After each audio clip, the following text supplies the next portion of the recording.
তো হাই আমার প্রিয় ভাই বোনেরা এবং আমার প্রিয় বন্ধুরা।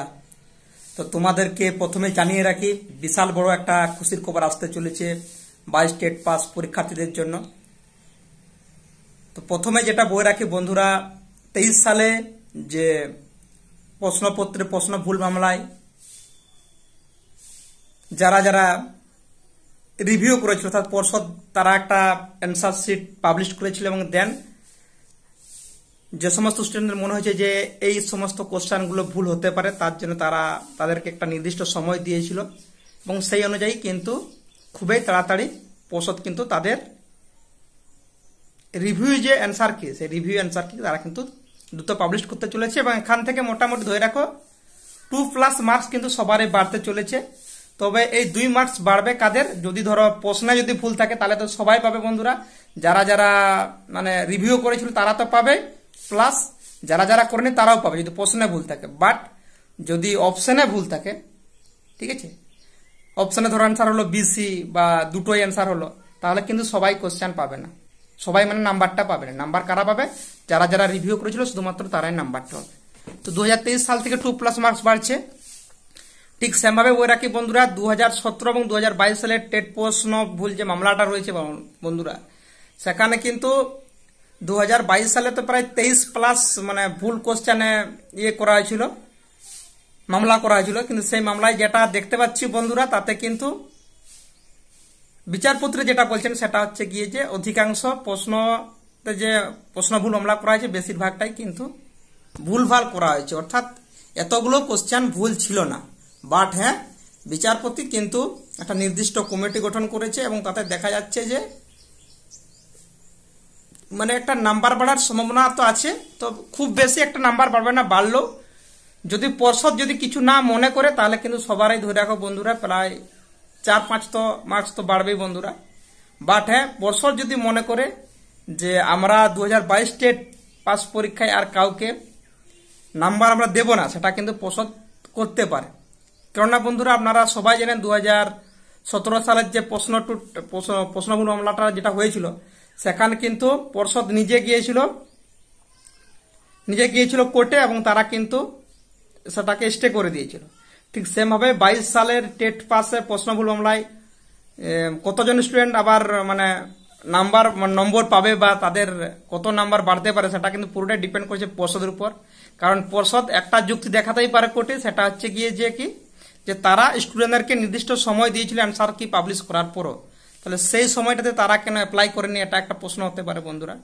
সব পর্ষদ যদি মনে করে তাহলেই কিন্তু সবাই নাম্বার পাবে এবং পর্ষদ যদি মনে করে যে কাউকে নাম্বার দেবো না, তাহলে কিন্তু পর্ষদ নিজে কোর্টে যেতে পারবে এবং পুরোটাকে স্টে করে দিতে পারবে। কারণ স্টুডেন্টদেরকে যথেষ্ট সময় দেওয়া হয়েছিল অ্যান্সার কি পাবলিশ করার পর, মিনিমাম ধরো 15 দিন মতো সময় দেওয়া থাকে, যে যদি কোনো কোশ্চেনের ডাউট থাকে যে আপনারা তার বিরুদ্ধে করতে পারেন, মানে 500 টাকা দিয়ে যেটা চ্যালেঞ্জ, অ্যান্সারকে চ্যালেঞ্জ করতে পারেন, সেটা সময় দেওয়া হয়েছিল। সো এটা একটা বিষয় বন্ধুরা। তারপরে যে বিষয়টাতে আসি, বর্তমানে একটা জিনিস খুবই ভাইরাল হচ্ছে, সেটা হচ্ছে গিয়ে যে বন্ধুরা, জানি না এই খবরটা কতটা কি সত্যি, যে এখানে দেখা যাচ্ছে যে ভ্যাকেন্সি প্রায় রয়েছে ওয়েস্ট বেঙ্গলে, হোল ওয়েস্ট বেঙ্গলে 1,90,000+ সিট কিন্তু ফাঁকা রয়েছে প্রাইমারি টেটের, যে প্রাথমিক শিক্ষকের 1,90,000+ সিট ফাঁকা রয়েছে, শূন্য পদ রয়েছে। তো এই যে খবরটা সোশ্যাল মিডিয়াতে ভাইরাল হচ্ছে দেখতে পাচ্ছি বন্ধুরা বারবার করে। তো এটা কতটা কি সত্যি সেটা হয়তো জানি না, বাট যদি সত্যি হয়ে থাকে বন্ধুরা, ঠিক আছে, যদি সত্যি হয়ে থাকে তাহলে বলবো বন্ধুরা, মানে ওয়েস্ট বেঙ্গল সরকার যদি চায় কিন্তু একটা বিশাল বড় ভ্যাকেন্সি 22 স্টেট পাসদেরকে, সাথে 23 স্টেট যারা পাস করেছেন তাদেরকেও বিশাল বড় একটা ভ্যাকেন্সি দিতে চলেছে। বাট এটা সম্ভব নয় বন্ধুরা বাস্তবে। কারণ বন্ধুরা আমরা সবাই জানি যে একটা রাজ্যের যখন যখন কোনো বেশি চাকরি দেওয়া হবে, তাদেরকে তো স্যালারিও দিতে হবে না। তো স্যালারি দিতে গেলে তো বুঝতে পারছো মানে আমাদের রাজ্যের যেন উৎপাদন ক্ষমতা যাতে বেশি থাকে, মানে প্রোডাক্টিভিটি যাতে বেশি থাকে, সেটাও দরকার। অর্থাৎ রাজ্যের জন্য আয়ের একটা উৎস থাকে। কিন্তু আমাদের রাজ্যে তো কোনো শিল্প নেই, বড় শিল্পও নেই, কোনো শিল্পপতি এখানে ইনভেস্টমেন্ট করতে আসতে চাইছে না। টাটা আসতে চেয়েছিল বা টাটাও চলে গেছে। সো এখানে বুঝতেই পারছো বন্ধুরা, মানে বেশি জনকে চাকরি দিতে গেলে কিন্তু সরকারকে কিন্তু স্যালারি দিতে হবে, তো বেশি ভ্যাকেন্সি আসবে না, এটা বলাই যায় বন্ধুরা। তবে হ্যাঁ, যেহেতু এত ভ্যাকেন্সি আছে আমরা দেখতে পাচ্ছি, তাতে কিন্তু 20,000 প্লাস তো ভ্যাকেন্সি যদি সরকার মনে করে বন্ধুরা, মিনিমাম 20,000 প্লাস সিট ভ্যাকেন্সি দিতেই পারেনি সদ ইচ্ছায়। এবং যদি সরকার যদি মনে করে যে না আমাদের রাজ্যের শিক্ষা ব্যবস্থাকে ডেভেলপমেন্ট করতে চায়, অর্থাৎ শিক্ষা ব্যবস্থার আমরা উন্নতি করতে চাই আমাদের রাজ্যের, তাহলে কিন্তু শুধু প্রাথমিক শিক্ষক বলে কথা নেই বন্ধুরা, মানে মাধ্যমিক শিক্ষাবর্ষ বলো বা এইচএস লেভেলের যে শিক্ষক নিয়োগ বলো বা গ্রুপ সি গ্রুপ ডি, সেখানে কিন্তু প্রচুর ভ্যাকেন্সি আসতে চলেছে রিসেন্ট এই 1-2 বছরের মধ্যে। কারণ আমরা সবাই জানি বন্ধুরা 26 সালে বিধানসভা ভোট আছে। সো এই 2 বছর সমস্ত ভাই বোনদের জন্য, বন্ধুদের জন্য একটা বিশাল ভাইটাল বিষয় বন্ধুরা। মানে এই 2 বছর যদি আপনারা কষ্ট করে পড়েন তো একটা না একটা চাকরি পেয়ে যাবেন, সেটা পঞ্চায়েত বলো, গ্রুপ সিডি বলো বা আমাদের প্রাইমারি টেটে বলো। এবং প্রাইমারি টেটে যে একটা বিশাল বড় ভ্যাকেন্সি আসতে চলেছে এবারের, মানে রিসেন্ট যে ইন্টারভিউ প্রক্রিয়াটা হবে, সেই ইন্টারভিউ প্রক্রিয়াতে সেটা কিন্তু বলার বাইরে নয় বন্ধুরা। একটা মাথায় রাখো বন্ধুরা, খুব দ্রুতই কিন্তু ইন্টারভিউটা প্রক্রিয়াটা শুরু হবে যদি সরকার চায়।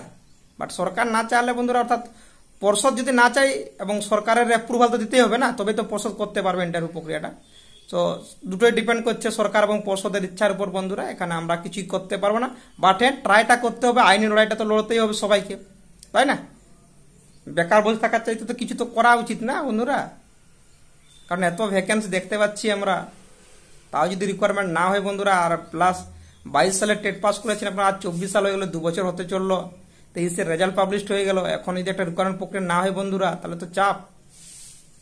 আর তবে এটুকু বলতে পারি, যদি 20,000 প্লাস সিট ভ্যাকেন্সি দেয় বন্ধুরা, তাহলে কিন্তু সবারই চাকরি পাওয়ার একটা সম্ভাবনা রয়েছে। 50,000 দেবে বলে মনে হয় না বন্ধুরা।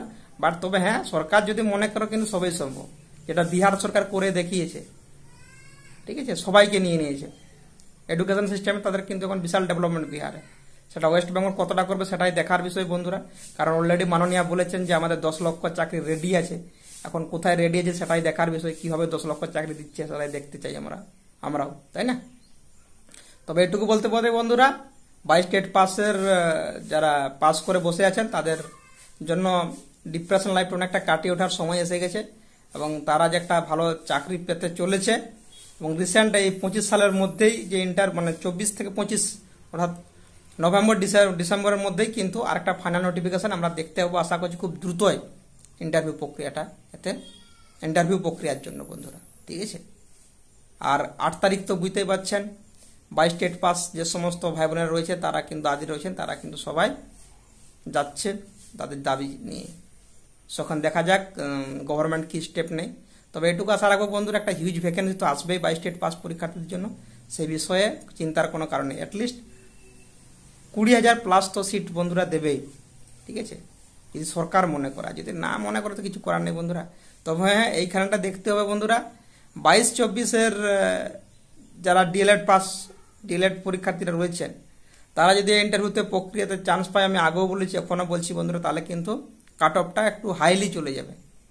বাট যদি 22-24 এখানে এই ইন্টারভিউতে, মানে এই রিসেন্ট যে ইন্টারভিউটা হবে, এই ইন্টারভিউতে যদি 22-24 না চান্স পায় ইন্টারভিউতে, মানে 22-24 শিক্ষা ডিএলএড পরীক্ষার্থী যদি না চান্স পায়, তাহলে কিন্তু একটা মিডিয়াম কাট অফই থাকবে, যেরকম হয় নর্মালি কাট অফ সেরকমই হবে, জাস্ট একটু বেশি হবে। মানে আগের বারে কত গেছিল, যেটা বোর্ড পাবলিশ করেছে সেখানে গিয়েছিল হচ্ছে, জেনারেল গিয়েছিল হচ্ছে 33 পয়েন্ট সামথিং, কিছু একটা ছিল 33 পয়েন্ট সামথিং, আর ওবিসি ছিল 32। তো এখানে ধরে রাখো, তাহলে খুব একটা একাডেমিকের হেরফের হবে না বন্ধুরা। ওই 33 আছে, খুব বেশি হলে এটা 34 যাবে জেনারেল, ঠিক আছে, আর ওবিসি যাবে 32, আর বাকি তো বুঝতেই পারছো নিচে থাকবে বন্ধুরা।